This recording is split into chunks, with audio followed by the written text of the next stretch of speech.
اللہ تعالیٰ نے پہلے حضرت ملائکہ کو پیدا کیا اور انسانی ارواح کو پیدا کیا نور سے، پھر ناک سے پیدا کیا، نار سے، آگ سے جنات کو، پھر مٹی سے بنایا، آدم کا حیولہ، اس میں روح پھونک دی، اب آدم بن گئے۔ اعلان یہ کر دیا کہ خلافت ارضی جو ہے وہ آدم کو عطا کی جا رہی ہے۔ یہ پیچ پڑ گیا۔ اس پر تھوڑا سا اشکال تو فرشتوں کو بھی ہوا، قرآن میں ہے سورہ بقرہ کے 4 رکوع میں، اتجعل فیہا من یفسد فیہا ویسفک الدماء ونحن نسبح بحمدک ونقدس لک۔ پروردگار اس آدم کو تو خلافت دے رہا ہے، زمین کے اندر اختیار دے دے گا، یہ تو فساد کرے گا، خونریزی کرے گا، ہم تیری تسبیح و تحمید میں لگے ہوئے ہیں، جو بھی حکم ہو ارشاد ہو ہم بجا لاتے ہیں، تو ضرورت کیا ہے؟ اس کا جواب اللہ نے دیا، انی عالم ما لا تعلمون، میری مشیت، میری حکمت وہ میں ہی جانتا ہوں، ضروری نہیں کہ تم اس کو شیئر کر سکو۔ لیکن یہ جنات میں سے ایک جن تھا عزازیل۔ اب دیکھیے کہ جنات کو ایک قرب حاصل ہے ملائکہ کے ساتھ، کیوں؟ وہ نور سے پیدا کیے گئے، یہ نار سے پیدا کیے، کتنا قرب ہے دونوں میں۔ انسان پیدا کیا گیا مٹی سے، مٹی انرٹ ہے، آگ بھڑکتی ہے، اوپر اٹھتی ہے، شعلہ زنگ ہوتی ہے، انرجی ہے اس میں۔ نور اور نار میں بڑا قرب ہے۔ اور عربی کے ایک قاعدے سے تو یہ ایک ہی لفظ ہے، مادہ ایک ہی ہے، حروف علت جو ہے ایک دوسرے کی جگہ آ جاتی، تو یہ قرب ہے۔ اگرچہ زمین و آسمان کا فرق ہے دونوں میں، فرشتہ نور سے پیدا کیا گیا ہے، وہ پاک ہے، وہ اللہ کے کسی حکم کی خلاف ورزی کر ہی نہیں سکتا۔ لا یعصون اللہ ما امرہم ویفعلون ما یؤمرون، وہ جو بھی اللہ تعالیٰ حکم دیتا ہے اس کی کوئی معصیت یا نافرمانی نہیں کرتے، بلکہ جو حکم لیا جاتا ہے مان لیتے ہیں۔ ذرا سا اشکال ہوا تھا، پوچھ لیا، جواب مل گیا، خاموش ہو گئے بس۔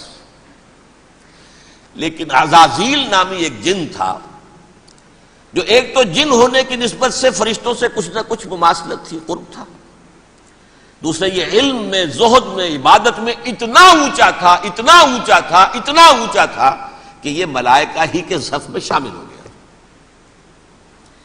اس نے علم بغاوت بلند کر دیا۔ جب حکم دیا گیا کہ سجدہ کرو آدم کو، اب یہ دیکھیے کس قدر یہ اہم مضمون ہے، اور آپ سوچ رہے ہیں یہ باتیں آج پہلی مرتبہ ہمیں اس طرح سنائی جا رہی ہیں، یہ باتیں تو علم میں آتی نہیں ہمارے۔ وجہ کیا ہے؟ آپ کو دلچسپی نہیں ان چیزوں سے۔ جدید تہذیب نے ان چیزوں کی اہمیت کو زیرو کر دیا۔ قرآن میں اہمیت کا کیا عالم ہے؟ 7 جگہ یہ مضمون قرآن میں آیا ہے کہ فرشتوں کو ہم نے حکم دیا سجدہ کرو آدم کو، سب نے سجدہ کیا۔ فسجد الملائکۃ کلھم اجمعون، سارے کے سارے، کل کے کل، سب نے مل کر سجدہ کیا آدم کو، اللہ کے حکم سے فوراً تعمیل کر دی، الا ابلیس ابا واستکبر وکان من الکافرین، ابلیس نے نہیں کیا، انکار کیا، استکبار کیا، گھمنڈ کیا۔ اور اس کو سورہ کہف میں بیان کر دیا گیا، یہ اس لیے کہ وہ اصل میں جنات میں سے تھا، اگرچہ شامل تو تھا فرشتوں میں اس وقت، کانا من الجن ففسق عن امر ربہ، وہ اصل میں جنات میں سے تھا، اس وجہ سے وہ اپنے رب کے اس فیصلے کے خلاف کھڑا ہو گیا، سرکشی تھی اس میں۔ یہ معاملہ اتنا اہم ہے، اب آپ سمجھیے کہ 7 مرتبہ سورہ بقرہ، سورہ اعراف، سورہ حجر، سورہ بنی اسرائیل، سورہ کہف، سورہ طٰہٰ، سورہ صاد، 6 مکی صورتوں میں ذکر ہے یہ، اور 1 مدنی صورت سورہ بقرہ۔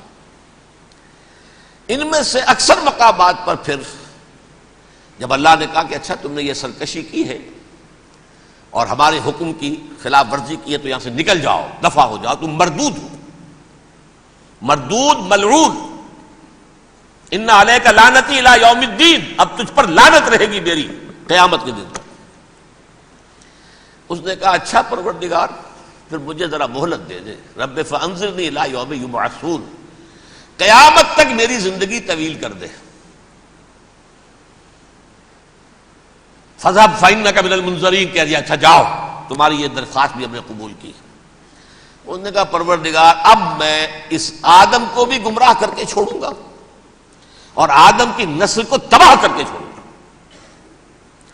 انتہائی شدید چیلنج کے انداز میں یہ قرآن مجید میں 4-5 مرتبہ مضمون آیا ہے۔ میں نے صرف 2 جگہ سے آپ کو اس وقت کوٹ کر کے سنایا تھا۔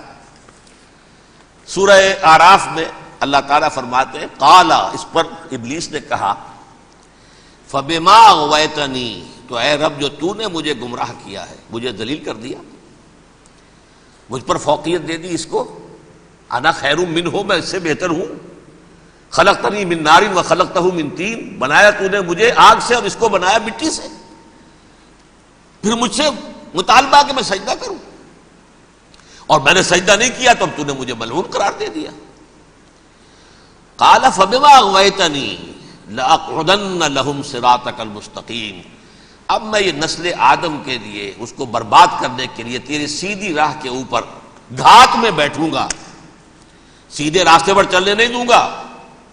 ثم لآتینہم من بین ایدیہم، پھر میں ان پر حملہ آور ہوں گا، ان کے سامنے سے بھی، ومن خلفہم، ان کے پیچھے سے بھی، وعن ایمانہم، ان کے داہنی جانب سے بھی، وعن شمائلہم، اور ان کے بائیں جانب سے بھی، ولا تجد اکثرہم شاکرین، اور تو دیکھے گا کہ ان کی اکثریت تیری شکر گزار بندوں پر مشتمل نہیں ہوگی۔ یہ چیلنج تھا۔